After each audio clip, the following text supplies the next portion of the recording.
You've been trying to eat healthy, watching your portions, avoiding processed junk, maybe even switching to brown rice or lean protein. But what if I told you the real threat isn't what you eat? It's how you reheat it. Yes, that simple act of tossing yesterday's meal into the microwave might be silently weakening your legs, inflaming your joints, and robbing your body of the strength it desperately needs to stay independent after 60. My name is Dr. Jonathan Hale, and in this video, I'll reveal something few doctors ever talk about: the hidden harm caused by reheated foods, especially when you're over 60 and trying to preserve muscle mass and joint health. You see, there are 4 common foods that most people reheat without thinking twice. But when exposed to high heat a second time, their structure changes. They form inflammatory compounds, disrupt your digestion, and worst of all, block your body's ability to absorb protein and nutrients essential for maintaining strong, steady legs. If your knees ache more than they used to, if you've noticed your balance isn't quite what it was, or if climbing the stairs suddenly feels like a workout, don't blame it all on aging. Because the culprit could be hiding in plain sight, right on your plate. And we're not just talking about joint pain here. Repeated exposure to these altered compounds can accelerate muscle breakdown, contribute to chronic fatigue, and increase the risk of falls and fractures. Especially when the quadriceps, hip flexors, and calves begin losing tone and responsiveness. So if you're serious about staying on your feet, if you want to walk with confidence, protect your independence, and keep doing the things you love well into your 70s and 80s, this is something you can't afford to ignore. Because once your leg muscles start fading, it's not just strength you lose, it's freedom. Keep watching, because I'll not only reveal those 4 sneaky foods, I'll also show you what to eat instead. Simple, powerful choices that preserve the nutrients your muscles crave and help reverse the decline. And before we dive deeper, I want to hear from you. Comment 1 below if you care about keeping your legs strong after 60. If that's you, hit like, share this with someone who reheats leftovers every day, and subscribe for more science-backed senior health tips. Your legs are your foundation. Let's protect them, one meal at a time. Let's begin with a food that might surprise you, because it's often praised as one of the healthiest protein sources for older adults. Chicken. That's right. Chicken breast, for instance, delivers nearly 23 grams of complete, high-quality protein in just a 4-ounce serving, which is almost a third of your daily needs after age 60. But here's where things take a turn. Chicken doesn't like to be reheated. In fact, it's one of the worst proteins to warm up again, especially in a microwave. You see, when chicken is cooked the first time, the heat breaks down the protein structure in a helpful way. It unfolds the molecules, making them easier for your digestive system to handle. But when you reheat it, especially unevenly in a microwave, the structure of those proteins continues to change, this time in a harmful direction. Imagine your protein molecules are like a well-organized toolbox. Cooking chicken once is like sorting each tool neatly into its slot, easy to find, easy to use. But reheating is like shaking that toolbox violently. The tools are still there, but now they're scattered, twisted, harder to grab, and much harder for your body to process. And it gets worse. Microwaves heat food unevenly. That's why you often end up with what scientists call hot spots and cold spots. Some bites are steaming, others are lukewarm. This uneven heat not only increases the risk of foodborne illness, it also means the proteins in different parts of the chicken break down differently, adding even more confusion for your gut. Now, here's something most people don't realize. Chicken can contain bacteria that produce heat-stable toxins. That means even if you reheat it to a safe temperature, those toxins may still survive. And for older adults with more sensitive digestion, that can lead to fatigue, bloating, and gastrointestinal upset. I once treated a patient named Sarah, age 68. She was active, ate well, and rarely indulged in processed food. But she felt tired all the time. Her digestion was off, and she couldn't understand why. When we looked closely, we found the culprit. She cooked a whole chicken every Sunday, then reheated it throughout the week. Sometimes she'd even reheat the same piece more than once. When she switched to smaller, fresh portions and used leftovers cold in salads and sandwiches, her energy soared. And her stomach issues nearly vanished within 2 weeks. There's more. Reheating chicken triggers what's known as the Maillard reaction, a chemical change that's delicious the first time, but when repeated, forms harmful compounds called AGEs, advanced glycation end products. These are linked to inflammation, faster aging, and even chronic diseases.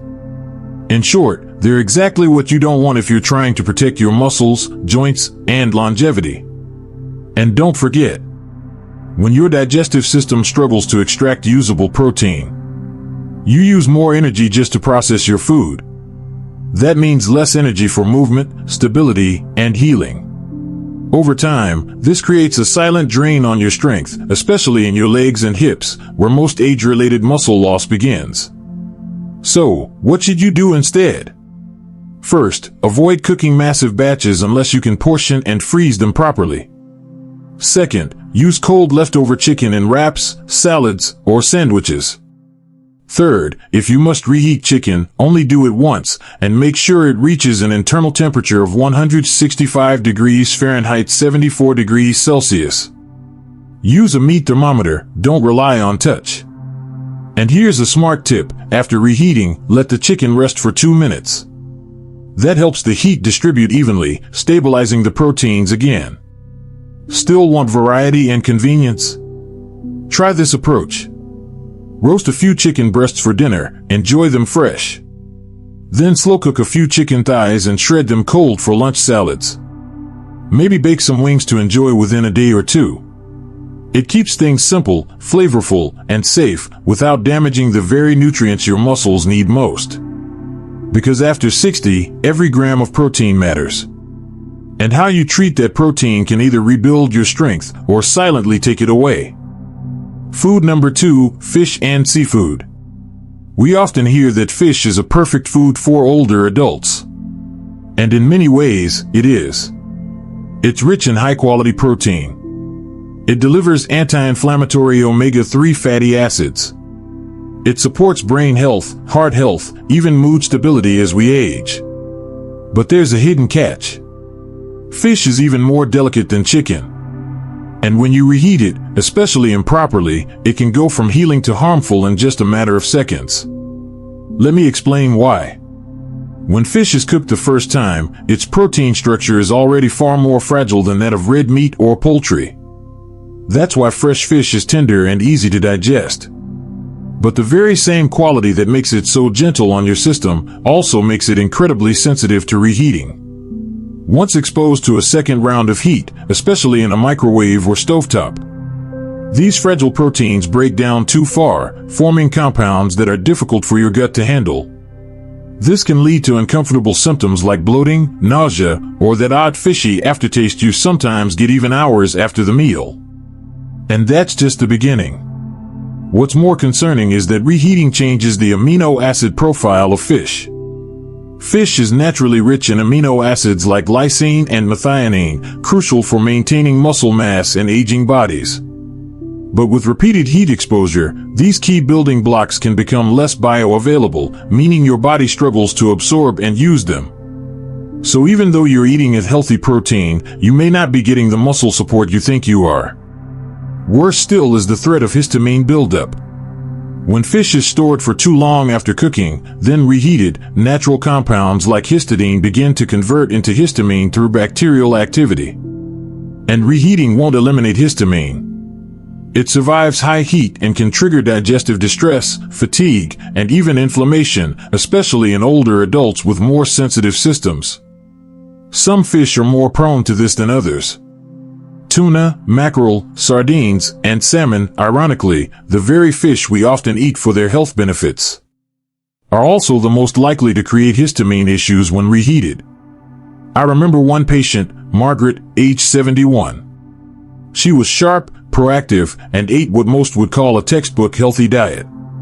She cooked a large piece of salmon every Sunday and ate a portion each day for the rest of the week. But something wasn't right. She began noticing fatigue, nausea, a strange fishy burp that lingered. It wasn't food poisoning. It wasn't undercooked meat. It was the reheating, quietly changing the chemistry of her food, and in turn, her digestion. We made one small change, switching from large batch cooked fish to fresh, single portion cooking. Within 3 weeks, her symptoms vanished. She had more energy. She felt lighter. And meals no longer made her uncomfortable. But the damage from reheated fish isn't only about protein. Let's talk about omega-3 fatty acids. The very reason many of us eat fish in the first place. Omega-3s are fragile. When reheated, they oxidize. This creates compounds like aldehydes, which not only smell bad, but can actively damage cells and fuel inflammation in the body. That's right, those heart-healthy fats can turn pro-inflammatory when mistreated. And when you're already dealing with chronic low-grade inflammation in your joints, your gut, or your blood vessels, the last thing you want is to add fuel to the fire. Let's not forget texture. Ever notice how reheated fish turns dry, chewy, even crumbly? That's not just bad cooking, it's a sign of protein denaturation, a process that makes fish harder to digest and less nourishing. And here's a detail most people miss. Fish continues to cook even after you remove it from the heat, especially if it's wrapped or sealed. So by the time you reheat it again, you're not just warming it up. You're overcooking it all over again. So what's the solution? Cook fish fresh in small portions. Buy only what you need for the next meal. If you end up with leftovers, enjoy them cold, in salads, wraps, or mixed into pasta dishes that don't require reheating.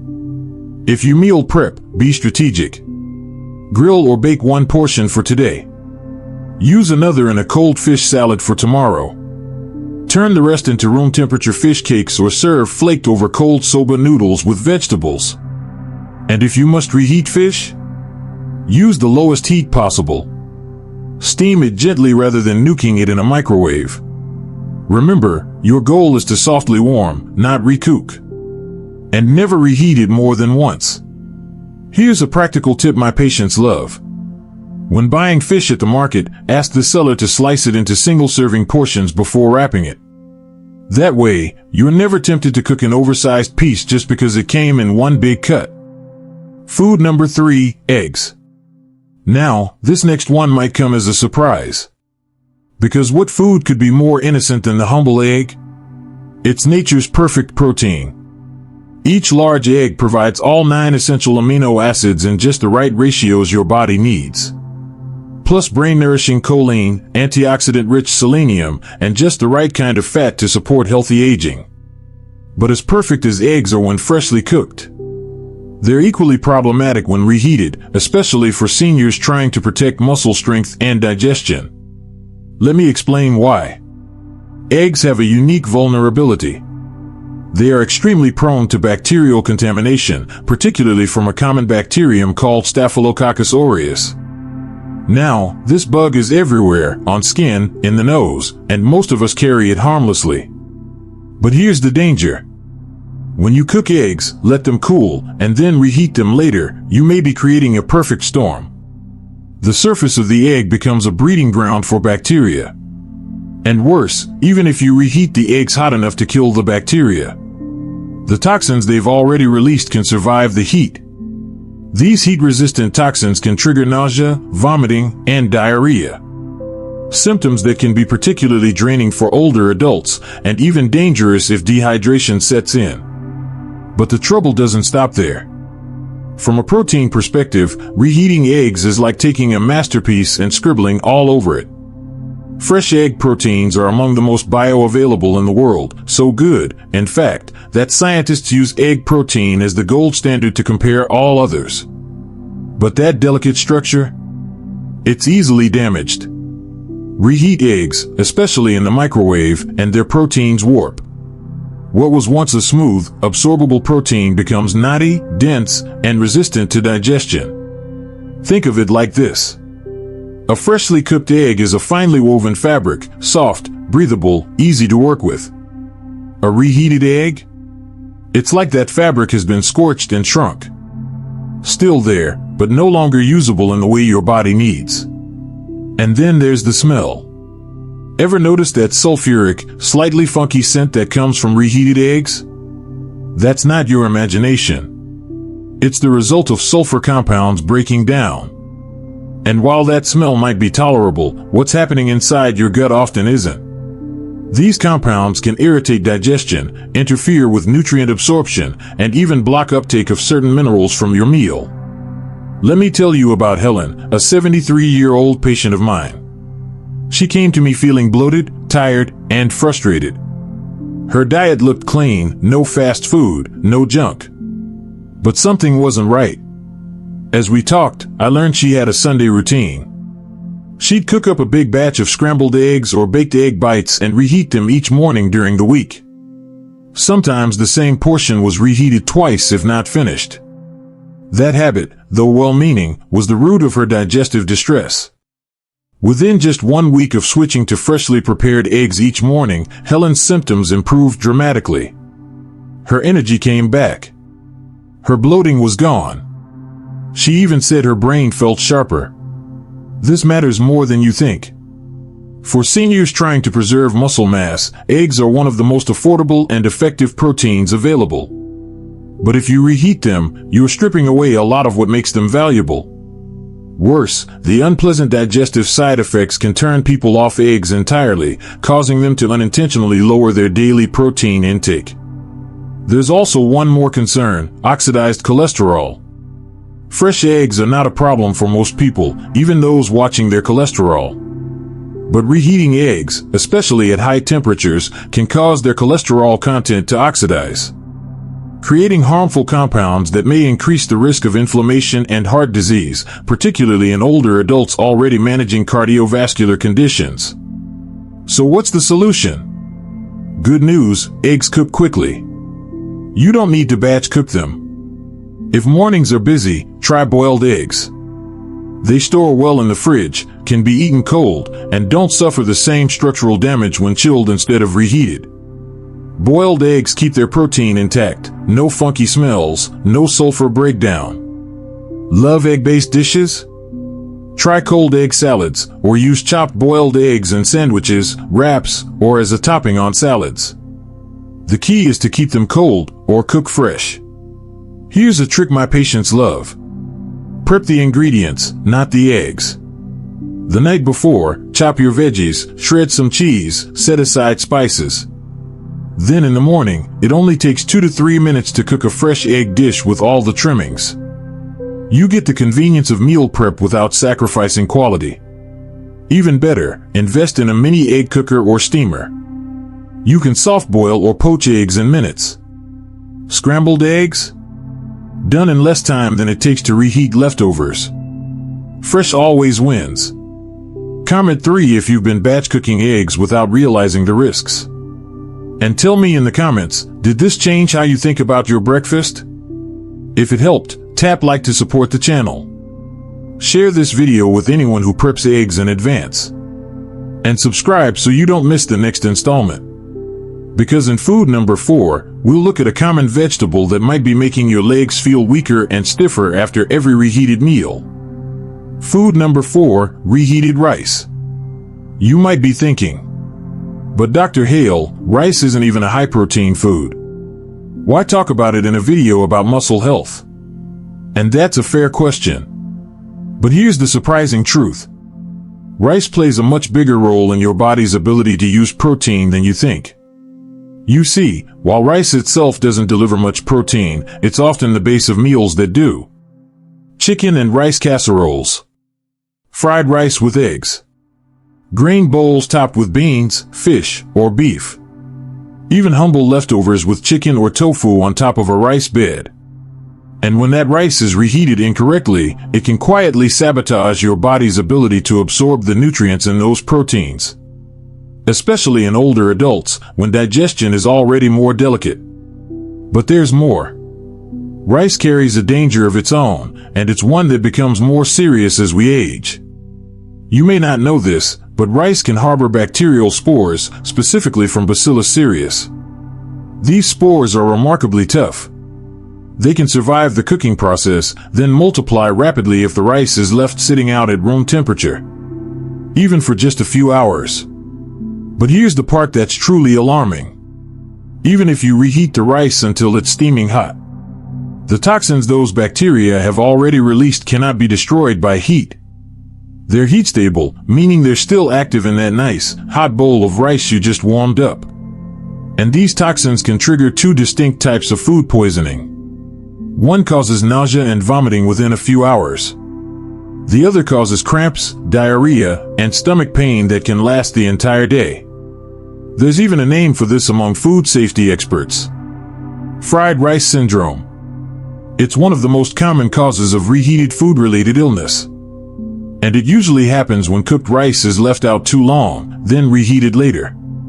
The danger zone for bacterial growth is between 40 degrees Fahrenheit and 140 degrees Fahrenheit, 4 to 60 degrees Celsius, which happens to be the exact temperature range rice hovers in as it cools or when it's kept warm for too long. For younger folks, this might just mean a rough afternoon. But for older adults, it can be dangerous, even life-threatening. Vomiting and diarrhea can cause rapid dehydration, kidney stress, blood pressure drops, and even cognitive confusion in extreme cases. I've personally seen older patients end up hospitalized from a simple bowl of leftover rice, something they thought was harmless. But here's the even more hidden danger. When your body is under stress from food poisoning, even a mild episode, your immune system goes into overdrive. And in doing so, your body may actually begin breaking down its own muscle tissue to fuel recovery.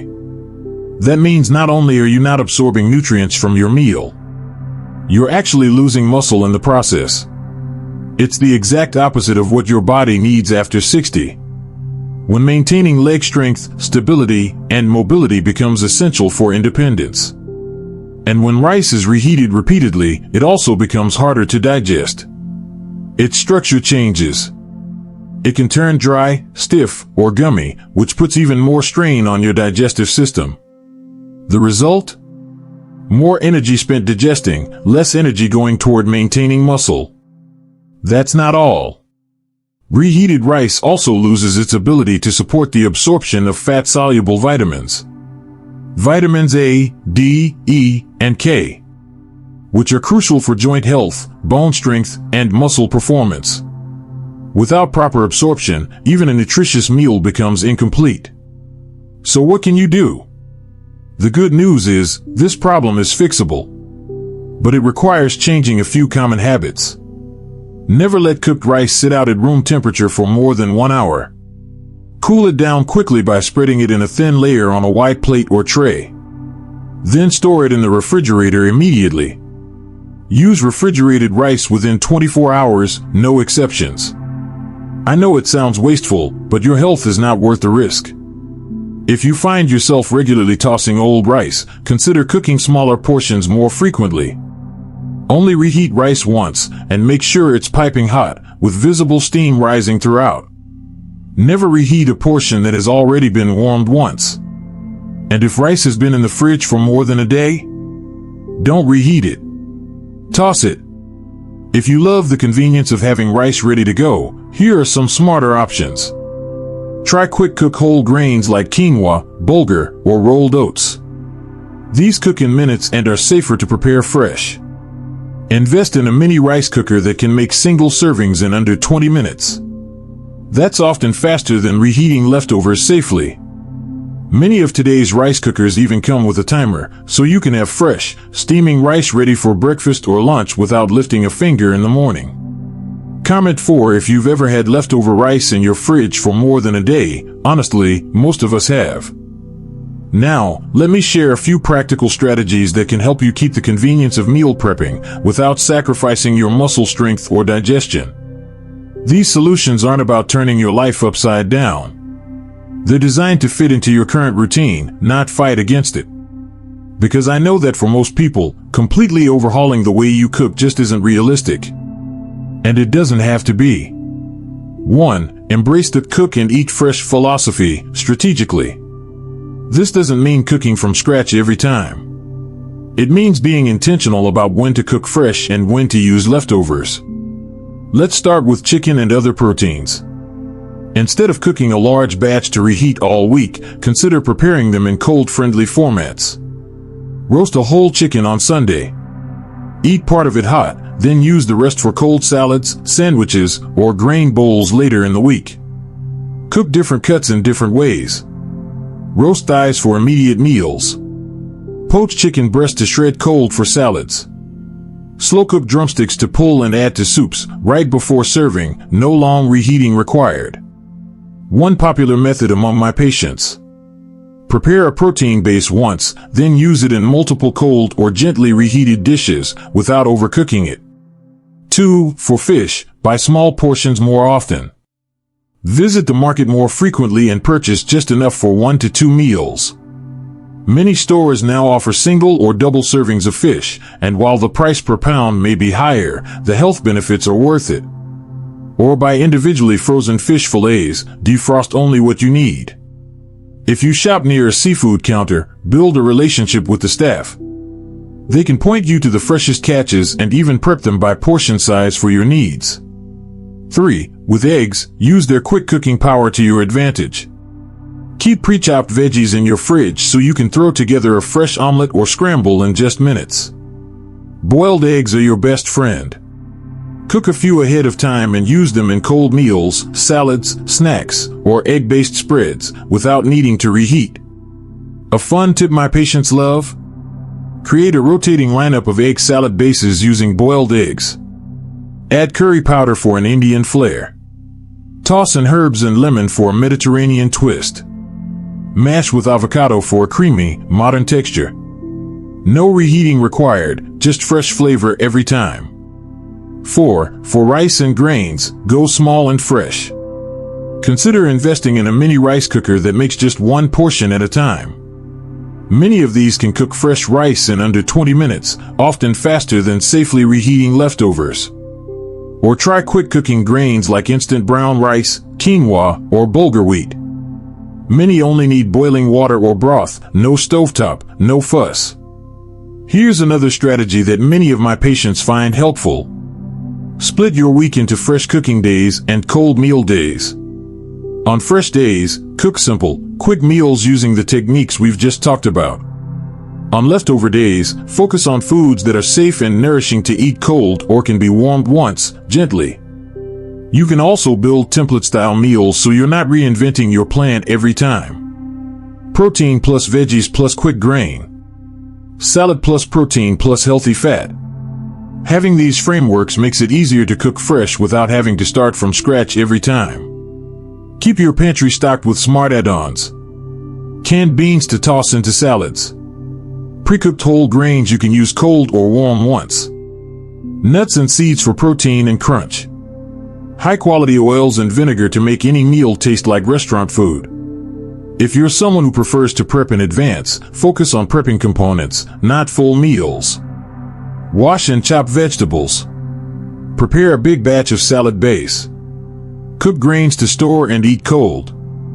Mix dressings ahead of time. Finally, keep a few no-cook proteins on hand for your busiest days. Canned salmon or sardines. Sliced turkey or chicken breast, quality cuts. Cottage cheese or Greek yogurt, both rich in protein, no heating required. So as we wrap up today's video, remember, even small adjustments in how you reheat your food can make a huge difference to your strength, energy, and digestion, especially after 60. You don't need to change everything overnight. Just start with one of the 4 foods we discussed: chicken, fish, eggs, or rice. Notice how your body feels over the next week. Many of my patients have told me they were amazed.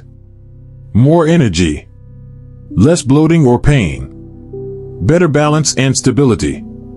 All from simply changing how they prepare their meals. You have more control over how you age than you've been told. Take care of your muscles.